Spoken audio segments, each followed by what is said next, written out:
A sequência aí do nosso estudo, a gente parou no capítulo 6, final aí, o verso 17, a abertura do sexto selo, e agora a gente vai continuar aí a exposição. Depois disto, vi 4 anjos em pé nos 4 cantos da terra, conservando seguros os 4 ventos da terra, para que nenhum vento soprasse sobre a terra, nem sobre mar, nem sobre árvore alguma. Veio outro anjo que subia do nascente do sol, tendo o selo do Deus vivo, e clamou em grande voz aos 4 anjos, aqueles aos quais fora dado fazer dano à terra e ao mar, dizendo: não danifiqueis nem a terra, nem o mar, nem as árvores, até selarmos na fronte os servos do nosso Deus. Então ouvi o número dos que foram selados, que era 144.000, de todas as tribos dos filhos de Israel.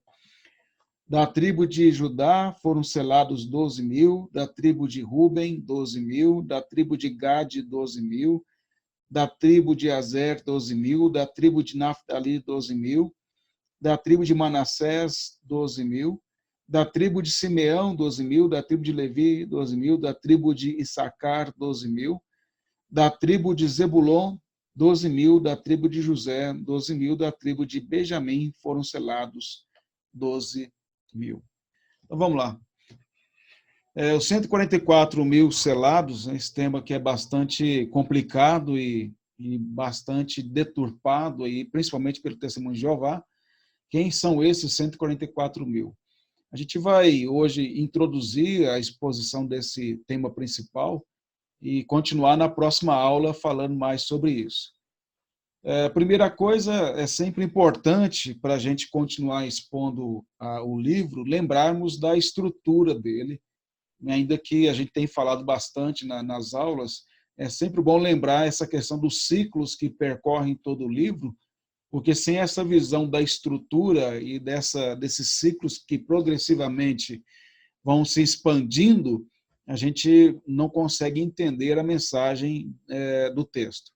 Então, voltando só rapidinho aqui, né, a questão dos ciclos, bem rapidinho. Primeiro ciclo aí do capítulo 1 até o capítulo 3. Segundo ciclo aí do capítulo 4 ao 7. Então, nós estamos no final aí do segundo ciclo. O terceiro ciclo é do capítulo 8 ao capítulo 11. E o quarto ciclo é do capítulo 12 ao 16. Eu não estou entrando em detalhes de versículos aqui, onde termina e começa, apenas colocando os capítulos para ficar mais fácil. O quinto ciclo é do 17 ao 19. O sexto ciclo é o capítulo 20. E o último ciclo é o capítulo 21 ao 22. Então, nós temos aí essa estrutura aí progressiva desses ciclos aí. Outro aspecto importante também, que a gente pode ver claramente, é que durante cada período desses ciclos aí, na medida que eles são relatados por João, eles vão ampliando as informações com relação à vinda do Senhor Jesus, tanto com relação à sua ira sobre os ímpios, como também a sua graça e redenção e a consumação da redenção sobre os crentes. E a gente pode ver, por exemplo, nesses textos aí, referências dentro dos ciclos, as referências da volta de Cristo, falando da ira, falando da vinda dele.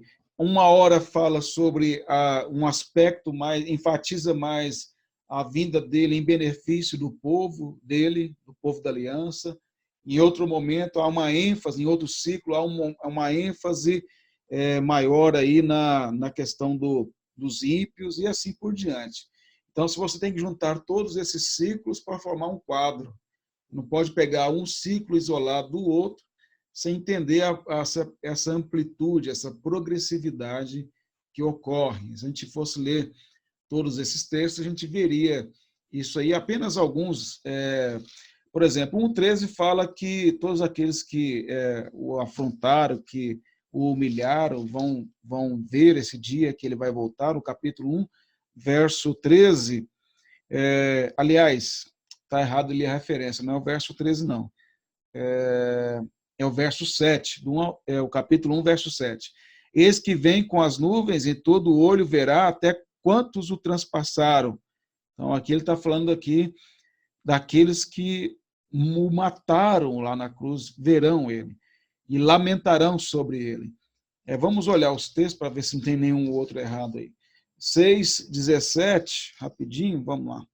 6:17. Porque chegou o grande dia da ira deles, o grande dia da ira deles, e quem é que pode suster-se? Então a gente vê mais uma vez mais um aspecto da ira do Senhor, agora mais uma vez sobre os ímpios. Capítulo 11, verso 19. Capítulo 11, verso 19.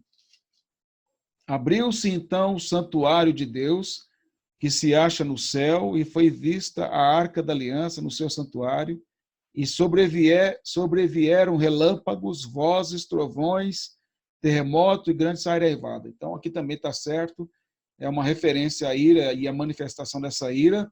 No capítulo 14, verso 19 ao verso 20, 14, de 19 a 20. Então o anjo passou a sua foice na terra e vindimou a videira da terra e lançou-a no grande lagar da cólera de Deus. Veja, mais uma declaração com mais detalhes sobre a ira de Deus sobre os ímpios. Capítulo 16, verso 20 e 21. Todas as ilhas fugiram e os montes não foram achados. Também desabou do céu sobre os homens grande saraivada, com pedras que pesavam cerca de 1 talento, e por causa do flagelo da chuva de pedras, os homens blasfemaram de Deus, porquanto o seu flagelo era sobremodo grande. Então, a gente vê aqui mais outro aspecto interessante, que enquanto Deus exerce a sua ira sobre os ímpios, eles blasfemam contra Deus. Ou seja, a ira de Deus sobre os ímpios não causa, os acontecimentos não causam arrependimento, mas, ao contrário, leva-os a pecar mais ainda contra Deus. E agora, o capítulo 19, verso 21. Os restantes foram mortos com a espada que saía da boca daquele que estava montado no cavalo, e todas as aves se fartaram das suas carnes. Aí, uma referência da ira de Cristo. E, por último, o capítulo 21, verso 8. Quanto, porém, aos covardes, aos incrédulos e aos abomináveis, aos assassinos, aos impuros, aos feiticeiros, aos idólatras e a todos os mentirosos, a parte que lhes cabe será no lago que arde com fogo e enxofre, a saber, a segunda morte. É lógico que existem vários outros textos que falam também da ira e também falam da graça de Deus, mas eu quis destacar aqui apenas mostrando que isso vem se ampliando, e no capítulo 21, verso 8, mostra a consumação da ira de Deus. Vamos lá. Outros aspectos importantes também que devem ser observados, antes da gente entrar no texto, é que segue uma sequência cronológica. A gente vem observando isso antes, né? Já vinha sendo usada essa expressão depois disto, e aí então o capítulo 7 continua com esta afirmação, depois disto. Depois no capítulo 7 ainda, no verso 9, depois destas coisas, então é outra sessão. Capítulo 15, verso 5, vai seguir na mesma direção. Capítulo 15, verso 5, vai dizer, depois destas coisas. 18:1, depois destas coisas. 19:1, depois dessas coisas. Então, João usa muito isso para mostrar a sequência cronológica do que ele está narrando, e aí isso vai fortalecer ainda mais o pressuposto daquela estrutura do livro. Por quê? Porque ele vai mostrando a narrativa, na verdade é uma profecia, mas ele está narrando o que ele está vendo, ele está escrevendo, ele está ali registrando o que foi ordenado e permitido a ele fazer. E essa narrativa profética, vamos dizer assim, se é que podemos dizer, ele vai fazer isso em sentido cronológico, e E por isso que vai ampliando, e os ciclos vão se ampliando. Está claro? Até aqui, essa é uma revisão para a gente continuar. Vamos lá.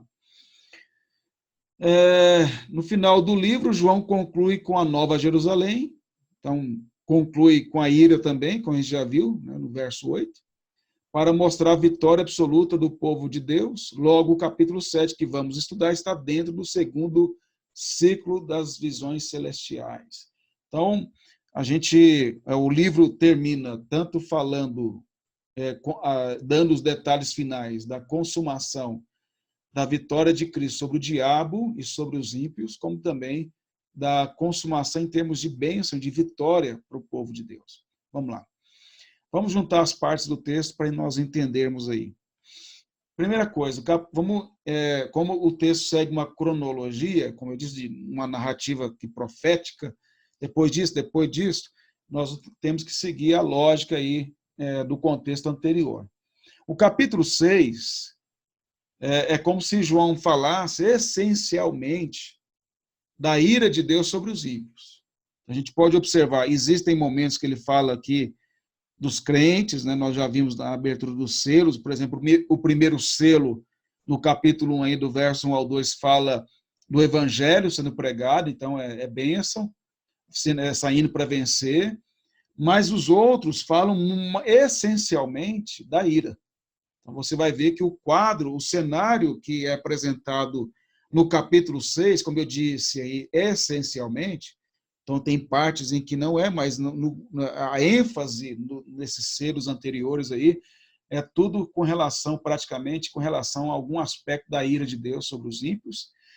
O quinto selo também fala dos crentes, os mártires aí, mas também fala, de certo modo, dos ímpios, porque os mártires foram martirizados. Então, e outros serão martirizados por quem? Pelos ímpios. Então, há uma grande ênfase com relação à maneira como Deus trata os ímpios e como eles serão julgados e como Deus exercerá sobre eles a ira.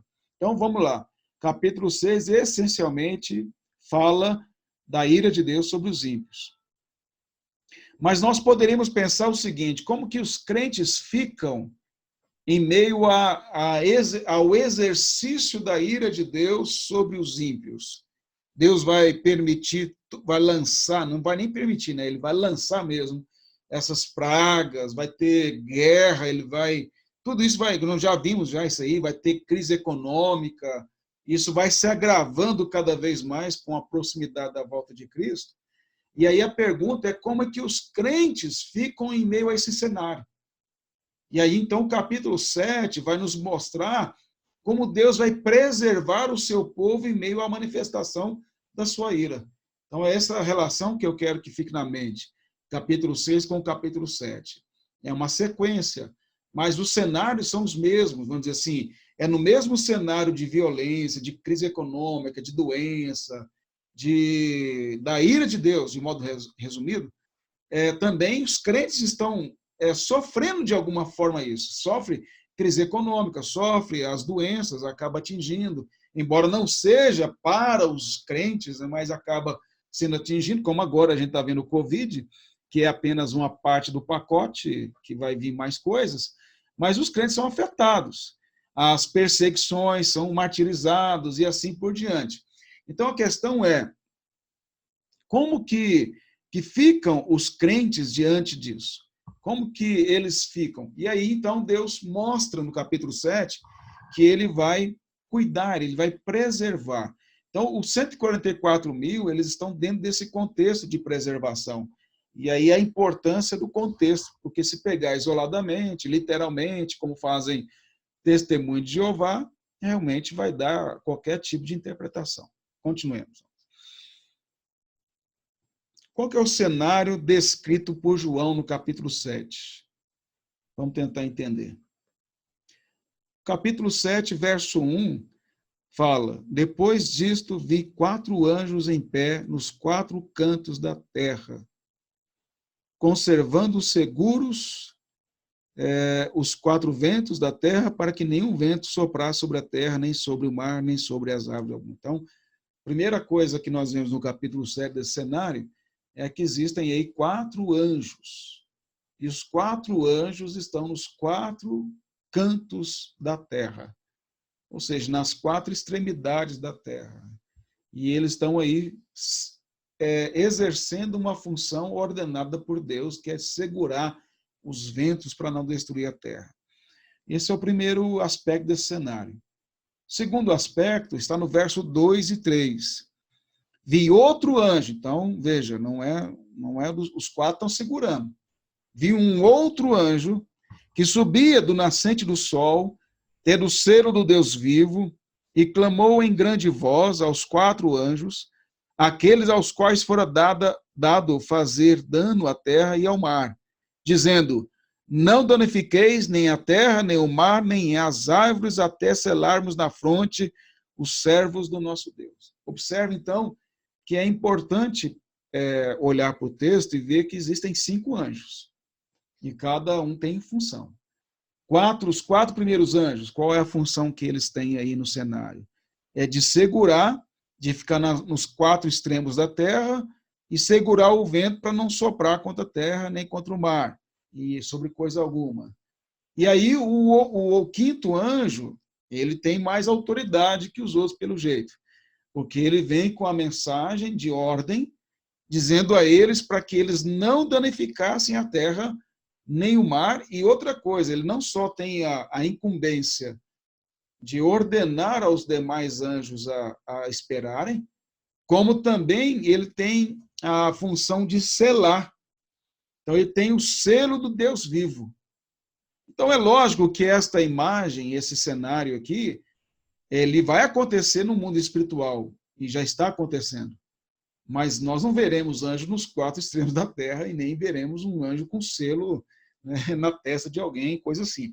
Mas a ação é espiritual, assim como no caso lá de Daniel, quando ele está orando lá no capítulo 9, e ele está orando, pedindo a Deus perdão lá pelo povo, e interpretando o livro de Jeremias, e aí, depois que ele faz aquela oração, desce o anjo lá para falar com ele, e explicar para ele a interpretação, e é dito que ele tinha uma batalha espiritual no caminho aí.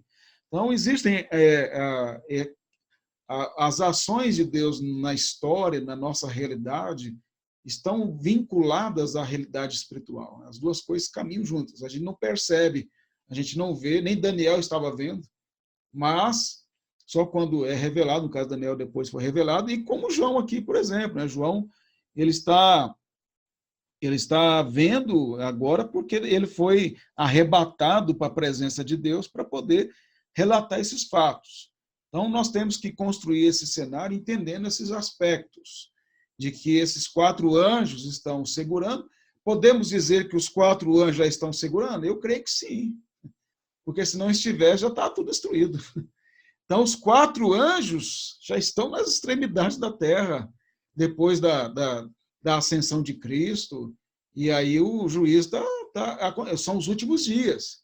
Então, desde a ascensão de Cristo, a sua entrada triunfal, que é relatada por João aí, nós já vimos no início do livro, no primeiro ciclo, no segundo ciclo, na verdade, né? Nesse mesmo segundo ciclo, no início dele, no capítulo 4 em diante, quando ele vai, o capítulo 5 vai abrir o livro 7 selos. Então, todo esse cenário já dos anjos, porque até, observe o seguinte, a gente entender dentro do livro, né? O capítulo 5, que é o segundo, está dentro do segundo ciclo aí, que a gente está caminhando para terminar, fala o quê? Fala do Senhor Jesus sendo aquele que é digno de abrir o livro dos 7 selos. Então, ele vai entrar de forma triunfal, e nós já vimos isso, né, bastante. E aí, o que acontece? Ao fazer isto, ele vai abrir nos selos, capítulo 6. Então, vai os acontecimentos. Então, quando foi que Jesus começou a abrir os selos? No período de João, ali mesmo. Quando ele é assunto aos céus, e João está vendo. Então, desde o período de Cristo ter assunto aos céus, lá em Atos 1, ele já está abrindo os selos. Então, já está acontecendo isso. Então, os 4 anjos já estão nas extremidades. Já. E a ira de Deus está sendo manifestada também. Só que ainda eles estão segurando. Por quê? porque ainda os crentes estão sendo selados ao longo da história. Então, ou seja, o povo de Deus está sendo formado. A nova nação de Israel, como Paulo descreve lá em Romanos, né, que é formada por judeus e gentios, está sendo formado. Então, isso aí, se a gente observar, eu vou tentar trazer mais informações para fundamentar essa interpretação. Vamos lá. A pergunta natural é por que esses anjos são impedidos de destruir a terra? Porque o anjo diz, verso 3, o quinto anjo aí, que deve ser o mais forte, o general aí, ele diz, não danifiqueis, não diz o nome dele, não danifiqueis nem a terra, nem o mar, nem as árvores. Então, a ordem é dada, não é para danificar. Então, Deus deu a ordem através desse anjo para não danificar. Qual a razão? O próprio texto responde, sem muita dificuldade. Verso 3 diz, olha aí, vamos ler novamente o verso 3, terminando ele. O quinto anjo diz, não danifiqueis nem a terra, nem o mar, nem as árvores, até, veja aí, até selarmos na fronte quem? Os servos do nosso Deus. Então veja que existe um limite, até selarmos na fronte os servos do nosso Deus. Esse quinto anjo, conforme o verso 2, viu outro anjo que subia do nascente do sol, tendo o selo do Deus vivo, e clamou em grande voz aos quatro anjos. Então veja, esse quinto anjo, ele não só tem a função de dar a ordem aos demais anjos para esperarem, como também ele tem a função de ele tá com selo. Outra coisa também que é preciso esclarecer, né, a gente que vive nesse contexto de neopentecostais, que sempre mistificam tudo, e sempre levam para o lado do diabo, os anjos que estão segurando não são demônios, são anjos de Deus, são eleitos. Todos esses anjos aí estão executando a ira de Deus. No caso, ainda os quatro anjos não estão executando, estão segurando. Agora, o quinto anjo também tem a autoridade. Então, não tem nenhum demônio aí nesse meio aí. É só anjo de Deus que está exercendo a ordem de Deus, que é a função deles de fazer, certo? Vamos tentar entender um pouquinho mais. Os crentes na terra impedem a execução da ira de Deus? Na verdade, eu não estou fazendo uma pergunta, estou fazendo uma exclamação aqui. Diante do fato seguinte: o que impede que os quatro anjos que estão nas extremidades da terra executem a ira de Deus? Os crentes.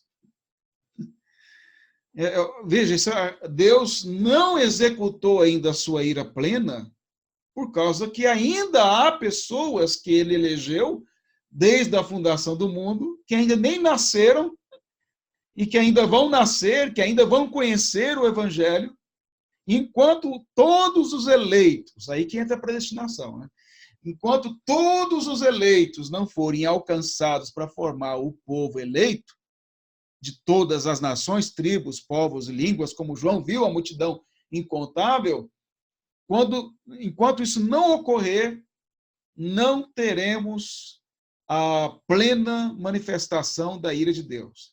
Ou seja, assim como no caso do período de Noé, Deus preservou a sua família e exerceu a ira sobre todo o restante da humanidade, ou no caso de Ló, que o preservou com as suas filhas e exerceu sobre Sodoma e Gomorra, Deus também vai preservar o seu povo da sua ira, por meio de Cristo. Então, enquanto não tiver todo o povo formado, todos alcançados, ele não vai dar autorização para os quatro anjos exercerem a ira. Uma outra coisa, nós vamos presenciar, e já temos presenciado, naturalmente, nesses 2000 anos de história da igreja, manifestações progressivas da ira de Deus, sim. De alguma forma, elas alcançam a gente, não que sejam para nós, mas nos alcançam porque a gente vive nesse mundo? Sim, é o que eu disse do capítulo 6. Mas nós não iremos presenciar ou sofrer qualquer dano da plenitude da ira. Por quê? Aí você tem que juntar textos. Paulo diz em 1 Tessalonicenses que nós seremos arrebatados. Aí não é aquele arrebatamento lá do deixados para trás, né? Que os dispensacionalistas acreditam, que Cristo vai vir de uma forma secreta nos ares, vai arrebatar a igreja, e depois a igreja vai, ou os que ficarem vão passar pela grande tribulação. Não, nada disso. Nós vamos passar pela grande tribulação, mas quando tiver quase que insuportável, ou seja, tiver a ponto de exercer plenamente a sua ira, Cristo vem, claramente, visivelmente, com os que já morreram, que vão ressuscitar primeiro, e nós encontraremos com ele nos ares. É isso que Paulo diz lá em 1 Tessalonicenses com relação ao arrebatamento. Esse é o verdadeiro arrebatamento, é aquele que é bíblico. Nós seremos arrebatados para encontrar com Jesus nos ares e contemplar a manifestação da sua ira e depois a restauração de todas as coisas. Então, essa questão de nós vermos isso é muito importante, que Deus preserva, Deus não executou ainda porque ainda não chegou ao número exato dos eleitos.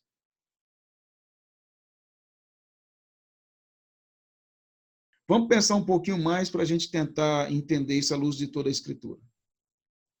Primeiro aspecto, eu vou apresentar 3 aspectos aqui para vocês, para fundamentar essa afirmação e esse pensamento de que Deus ainda não executou a sua ira plenamente por causa dos crentes.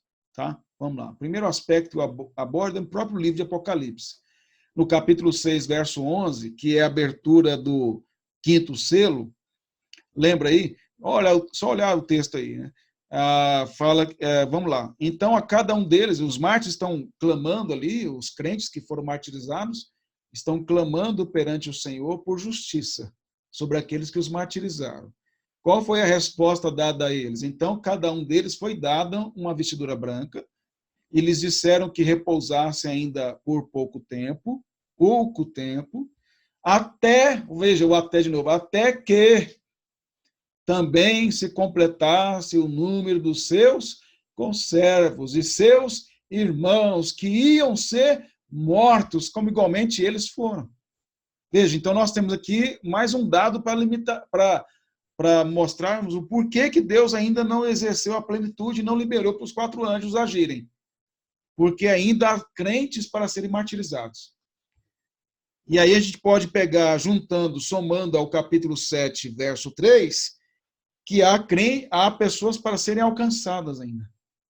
Então, não quer dizer que todos que serão alcançados serão martirizados, obviamente, né? Nós não fomos ainda. Então, mas muitos serão e têm sido martirizados no mundo inteiro. E continuarão sendo. Então, nós temos 2 aspectos aí da questão do que, vamos dizer assim, não permite ainda, Deus ainda não exerceu a plenitude da sua ira, porque ainda há muitos que vão ser alcançados, capítulo 7, verso 3, são os eleitos, que a gente não sabe a quantidade, nem onde estão, mas Deus é quem decretou, então isso já é uma questão que a gente só precisa pregar o evangelho e ele vai alcançar os seus. E o outro aspecto é que, dentre esses que serão alcançados, alguns serão martirizados. Vamos pensar uma outra coisa aqui. Dentro do próprio ciclo, que é o 2º ciclo que a gente está, que inclui o capítulo 6 e 7, você já tem uma amplitude aí com relação até quando. Concorda? Você tem mais... Se você tiver só o capítulo 6, verso 11, poderia entender que é só, assim, o que impede é só que alguns ainda serão martirizados. Mas com o capítulo 7, verso 3, também diz mais uma informação, amplia mais, que ainda falta alcançar outros, que não necessariamente terão que ser martirizados, como nós, por exemplo, até o momento, né? Vai que a gente seja aí mais para frente. Vamos lá. Mais um aspecto. Segundo aspecto para fundamentar essa questão aí, de que o que o anjo está falando aqui com todos os crentes, é Mateus 24, 14, que o Senhor Jesus, no sermão escatológico, diz: e será pregado este evangelho do reino por todo o mundo para testemunho a todas as nações, então virá o fim. Então, nós temos mais uma informação para agregar. Vamos lá, vamos juntar as peças do quebra-cabeça, com aquela ideia da unidade das Escrituras. Primeiro, vamos pegar de Mateus para Apocalipse, né? Vamos pegar nesse sentido aí. O Senhor Jesus diz que primeiro é preciso o quê? Pregar o evangelho a todas as nações. Eu não sei como, eu não entendo que seja literalmente todas as nações, porque tem nações que já deixaram de existir e nunca ouviram o evangelho. Então, Jesus nunca mais vai voltar, né? Mas entendo eu que é uma pregação global, que a maior parte, o mundo vai conhecer, e existem muitas nações ainda que não têm nada pregado na língua deles, porque se a gente pensar em termos transculturais, é porque a gente sempre pensa no nosso contexto aqui brasileiro, em que todos falam português, ainda que seja goianês, baianês, mineirês, paulistês, mas é tudo português. Variações dentro da própria língua. Mas se você pegar a África, por exemplo, lá na África do Sul, tem mais de 12 dialetos. Você pegar Moçambique também, tem várias tribos com vários dialetos. Então, são dialetos. Você tem nações, ilhas e outras nações mesmo, que nunca ouviram o evangelho ainda. Então, há muito trabalho a ser feito. Enquanto isso não for feito, Cristo não vem. É lógico que tudo está dentro do programa de Cristo e vai acontecer no tempo determinado pelo Pai. Mas o fato é assim, que isso demonstra, Pedro fala na segunda carta dele, no capítulo 3, que pregar o evangelho como se pudéssemos adiantar a volta de Cristo, mais ou menos a ideia que ele quer trazer ali, mas lógico que não é possível. Mas assim, esse anseio de pregar às nações é por obediência a Deus e é também para desejando que ele volte e por amor ao próximo. Por último, é o amor ao próximo. Veja, só um parênteses aqui, né? As coisas vão abrindo um pouquinho a nossa mente para aplicar. Como que a igreja evangélica entende errado o evangelismo? Que o evangelismo não é, o primeiro motivo de evangelizar não é o próximo, é a glória de Deus entre as nações. Inclusive tem um livro do John Piper, Alegrem-se os povos, muito bom, que ele fala nesta direção, de que a pregação do evangelho ela é o desejo do crente de que as nações louvem a Deus, como está no Salmo 96, que as nações, todas as nações devem anunciar, bendizer, tributar, ou seja, o que deve nos mover em primeiro momento, acima de qualquer coisa, é o desejo que Deus seja glorificado entre as nações.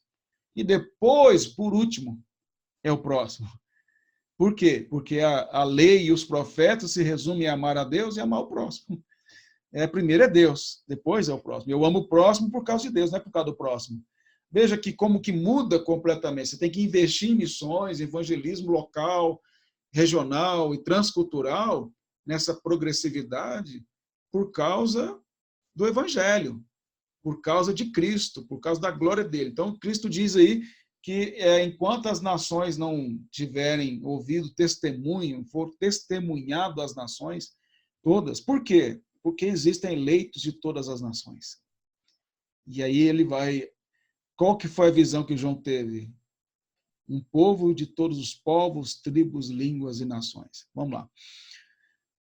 Agora nós estamos entendendo, né? Terceiro e último aspecto para fundamentar isso é o caso lá do Antigo Testamento, em que Abraão, diante do Senhor, intercede lá pelo seu sobrinho Ló, e quando Deus diz que vai destruir, vai exercer sua ira sobre Sodoma e Gomorra, onde estava Ló.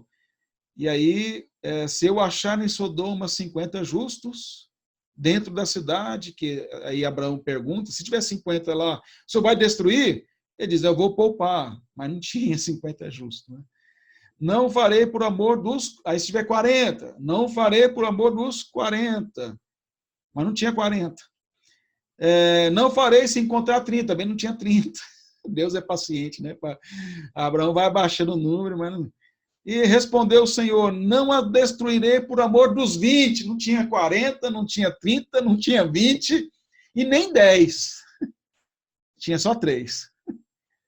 E aí, então, ele destrói a Sodoma e Gomorra. Porque, olha, o que é que impediria Deus de destruir Sodoma e Gomorra? 10 pessoas justas. 10, só 10. Não tinha. Por isso ele destruiu. O que é que impede Deus destruir essa terra? Os eleitos. Porque ainda há um povo dele aqui e ainda há alguns que serão parte desse povo. Louvado seja ele, né? Porque se ele tivesse já exercido, nós nem existiríamos. Então, já teria exercido isso lá atrás, que nós não teríamos nem nascido, e muito menos eleitos. Mas Deus elegeu e ele cumpre a sua promessa para o seu povo conforme a sua soberana vontade. É nesse aspecto que a gente olha para a predestinação louvando a Deus. Ela é aplicável à escatologia, ela esclarece. Porque pensa o seguinte, se Deus não tiver um número de pessoas certa que vão fazer parte desse povo, quando é que Cristo vai voltar? Se Cristo tivesse que voltar só quando todos os homens da terra ouvissem o evangelho, ele não ia voltar nunca. Porque muitos já morreram sem nunca ter ouvido o nome de Jesus.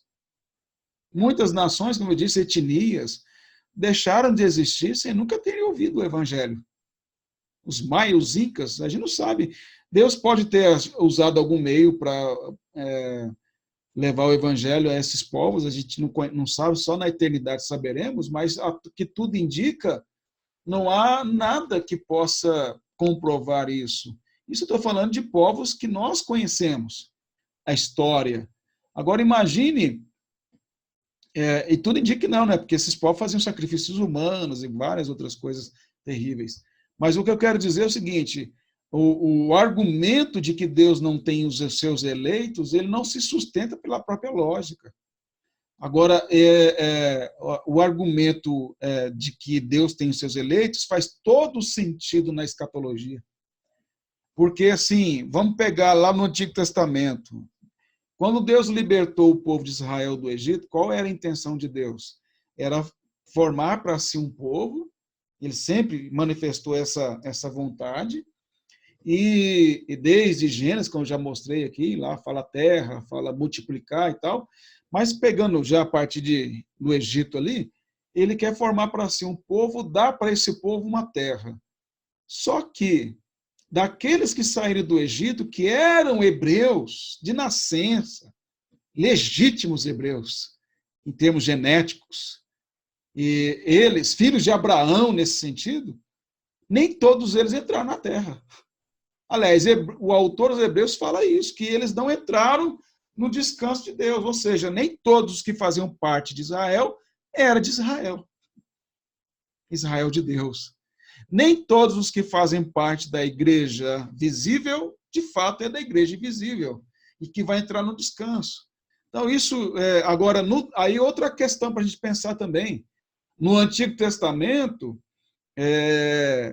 enquanto o povo de Deus, olha que interessante ver aqui a mente agora, voltando ao que eu disse, nem todos os que saíram do Egito entraram, de 20 anos para cima não entraram, com exceção de Josué e Caleb, todos morreram no deserto.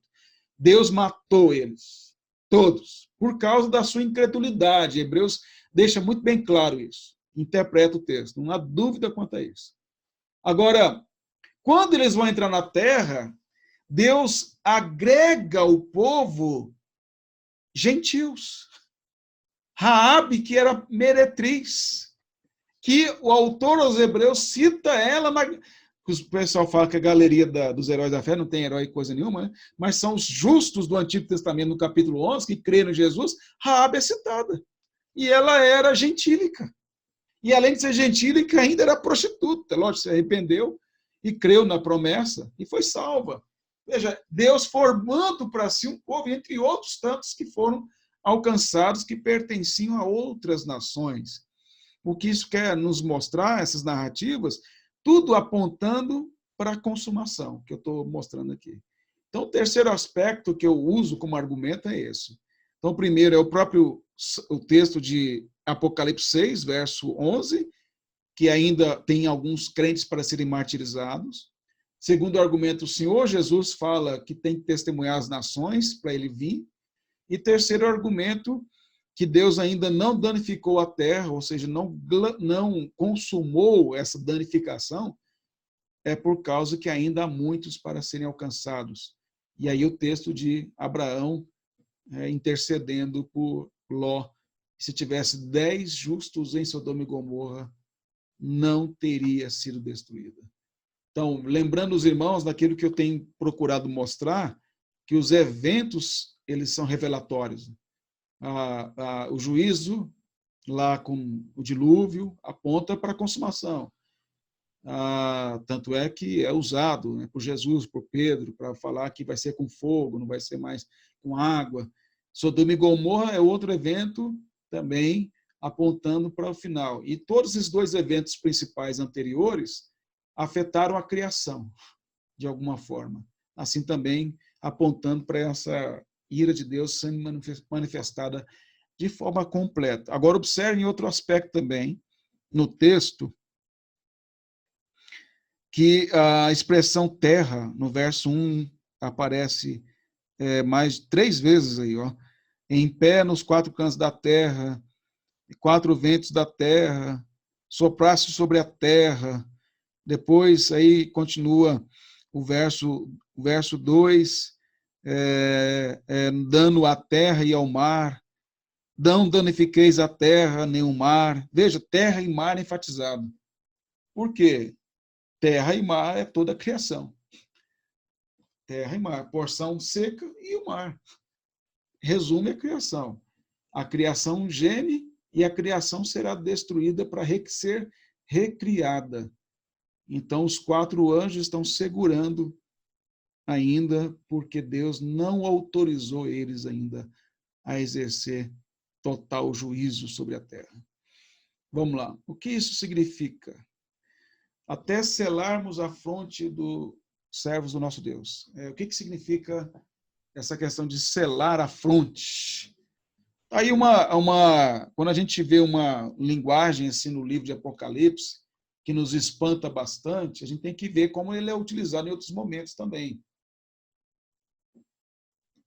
Eu vou só ir adiantando aqui para jogar luz aqui a coisa mais polêmica à frente, que é a questão do 666, né? Que é na fronte. Então, se um é na fronte, se há uma marca na fronte dos crentes e há uma marca na fronte dos ímpios, a maneira como é marcado não pode ser diferente no livro. Então, se tem uma marca, se você entender que 666 é uma marca literal, marca visível, externada ali, seja, o pessoal acha que é chip, não sei o quê e tal, na testa e na mão, então também os crentes têm que ter um selo. Eu não tenho, você tem na fronte? Então a gente não é crente. Então é só para criar um pensamento lá na frente, a gente vai depois entender melhor. Vamos lá. Mas olha, até selarmos onde? Na fronte. Selo na fronte. Qual crente nesses 2000 anos teve selo na fronte? Vamos lá. Paulo nos ajuda a entender um pouco essa questão. Não apareceu, mas em Efésios, capítulo 1. Em quem também vós, depois que ouvistes a palavra da verdade, o evangelho da vossa salvação, veja, depois que ouviste a palavra da verdade, o evangelho da vossa salvação, ou seja, está falando para crente, tendo nele também crido, não há dúvida, é crente. Ele está falando para a igreja, fostes o quê? Selados. Com o quê? Com o Santo Espírito da promessa. O qual é o quê? O penhor da nossa herança, até o resgate da sua propriedade em louvor da sua... Vamos ver esse texto? Olha, ele explica Apocalipse, na minha opinião. Ele mostra o que é o selo. O selo é o quê? É o Espírito. Quando Cristo, vamos pegar a cronologia de Apocalipse, capítulo 5, fala de que momento? Em que Cristo entra à destra de Deus, e ele é exaltado, e ele abre os 7 selos, certo? Qual foi esse momento em Atos? Quando Cristo é assunto aos céus, no capítulo 1. E ele ordena, enquanto ele é levado às alturas, para ser depois exaltado à destra do Pai, que é o momento que João vê no capítulo 5 de Apocalipse, ele diz aos discípulos, enquanto é levado, que eles aguardassem em Jerusalém, porque eles seriam o quê? Revestidos pelo poder do Espírito. Para o quê? Para testemunhar. Agora vamos juntar as peças. O selo, que é o Espírito, só foi dado permanentemente sobre a igreja, que eu não digo igreja, os verdadeiros crentes, quando Cristo é exaltado à destra do Pai, então é enviado o Espírito sobre a igreja. Então, esse selo aqui, ou seja, é o Espírito que nos regenerou. É o Espírito que aplicou a palavra da verdade em nós. O que Paulo diz na própria carta aos Efésios, capítulo 6? Que a espada do Espírito é a palavra. O que Paulo diz em Efésios 6,18? Ele diz para nós nos enchermos do Espírito. Qual é o texto paralelo a esse texto de Efésios 6,18? Colossenses 3,16, que Paulo diz: habite em vós ricamente a palavra de Cristo. Palavra de Cristo e cheio do Espírito é a mesma coisa. Ou seja, eu fico cheio do Espírito na medida que fico cheio da palavra. E aqui Paulo está falando o quê? Palavra da verdade, o evangelho da vossa salvação, que vocês creram e crendo foram selados por quem? Pelo Espírito Santo da promessa. Promessa, que promessa? Promessa lá do Antigo Testamento, que ele seria derramado sobre a igreja, o qual é o penhor da nossa herança, ou seja, a garantia, ele que selou a gente, garante a nossa o quê? Herança. Qual que é a nossa herança? Novos céus, nova terra. Até o quê? Ele diz, até resgate da sua propriedade e louvor da sua glória, ou seja, até sermos resgatados. Quando é que nós seremos resgatados completamente? Quando Cristo voltar. Então, veja, junta isso agora com Apocalipse 7,3. Não danifiqueis nem a terra, nem o mar, criação, nem as árvores, até selarmos na fronte os servos do nosso Deus. Fronte quer dizer regeneração, arrependimento, mudança de mente. Então, os crentes foram selados na sua mente, na sua fronte, pela ação do Espírito de Deus que nos fez nascer de novo e crer na verdade. Então, é por isso que fala de selar a fronte. Alguém pode remover da nossa mente, das nossas convicções internas, que não é só uma questão de lógica, raciocínio, quando eu digo aqui do nosso ser, há alguma coisa que pode remover esse selo, remover as nossas convicções, não é perseguição. Romanos 8, nem morte, nem vida, nem anjos, nem principados, nem coisa do presente, do porvir. E aí Paulo vai dar uma lista total lá, dizendo, nada pode nos separar do amor de Deus em Cristo Jesus. Não há nada. Por quê? Porque está selado. Então, o selo não é um selo literal, de ter um sinal em nós. É a questão da transformação que ocorreu em nós. Para ficar claro, eu estou usando isso para explicar o que é o selo na fronte. É a nossa conversão. É a nossa redenção. E é o Espírito Santo de Deus que é o nosso selo. Ele é o próprio selo. A garantia de que a obra que Cristo fez por nós é aplicada em nós até o fim.